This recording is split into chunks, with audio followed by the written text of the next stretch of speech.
I dreamed of being a superhero. You see, superheroes were awesome to me as a child because they did everything I envisioned doing in my life. They would help others, spread happiness, get a nice girl, but most importantly, they would make a truly positive impact on this earth. And I dreamed of having some sort of superpower like Spider-Man's spidey sense, Wolverine's claws, or even Superman's super strength. I believed someday that I would get one of these powers and that I would make a difference with one of these powers. But then, as I aged and took my elementary classes of science, I came to the unfortunate conclusion that having any of these powers was actually not possible. I learned that due to human biology, it would be impossible to shoot lasers out of one's eyes, as one's eyes would most likely disintegrate and you would die as a result from that. Furthermore, I learned that due to the laws of physics, I would not be able to save the world from a big asteroid with my little 5'3" frame. I was kind of sad. I lost all my hopes and dreams of becoming a superhero.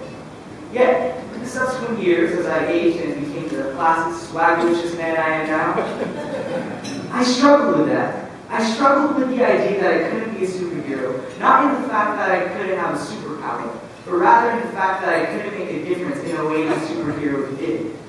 And being an only child, I grew antsy as I was not able to overcome this problem. And also being a fan of Pink Panther and Spectre, the French Jacques Rousseau, I decided to launch a full-scale investigation. From my ages 8 to 12 in my middle school years, I decided to take note of things that brought me and others happiness. Things such as In-N-Out, Netflix, a little more Countdown. And all those things brought me and others happiness, but it was a conditional happiness. It wasn't an unconditional happiness that I desired. But through babysitting, soul-searching, and meditation, I realized there was one thing on that long list that brought me and others happiness. And that thing, they're called babies. Now, whenever we are around little babies, we always feel a sense of joy, a sense of happiness around them. But have you ever wondered why? With that babysitting, soul-searching, and meditation, I came to the conclusion that it was for 2 reasons. The first reason is that they are simply adorable. It is an indisputable fact about life, and if any of you disagree with me, we can take it outside. The next reason, and most important pertaining to this speech, is that babies are always smiling. Whenever you see a baby, their countenance seems to light up and brighten your day. And that is when I truly realized that we all have this superpower that we at times fail to use. That superpower is called the smile. And I genuinely believe, like that little boy who believed that he could be a superhero someday, that if we smile in all our endeavors in life, we can make a positive impact on this earth like superheroes. And we can light up the world and light up the Rotary. But wait, as I see some tentative faces in the audience, I realize that you all may be thinking through your head. Even if I try to smile, my life is too stressful to smile. Look at my life. My taxes are due soon, daylight savings ruins my time, and the Lakers are terrible.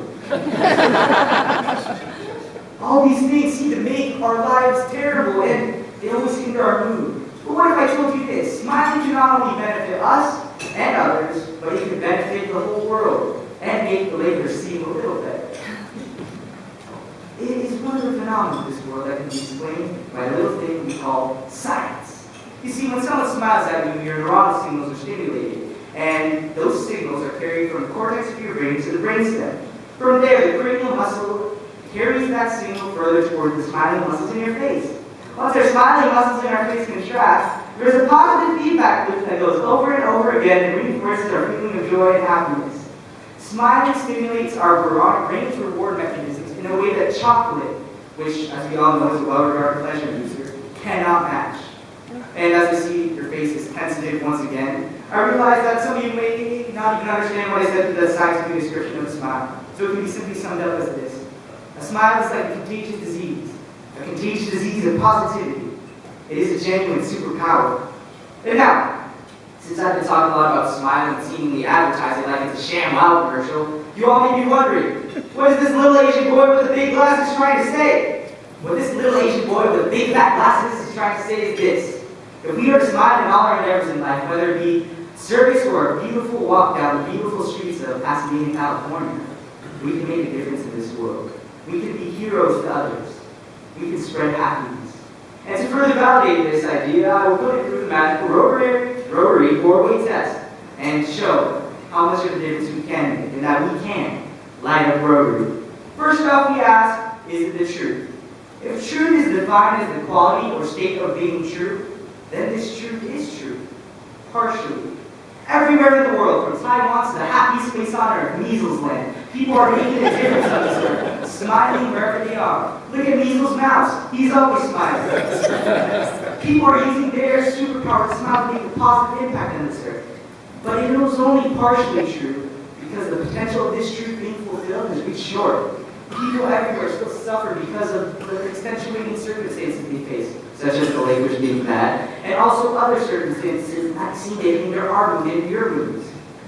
But if we are to smile wherever we are, who knows, we can make a difference in brightening someone's day. We can be making a difference, and we can make this partial truth a reality. Next, we must ask, is it fair to all concerned? The question of something being fair to all concerned is a truly sticky one.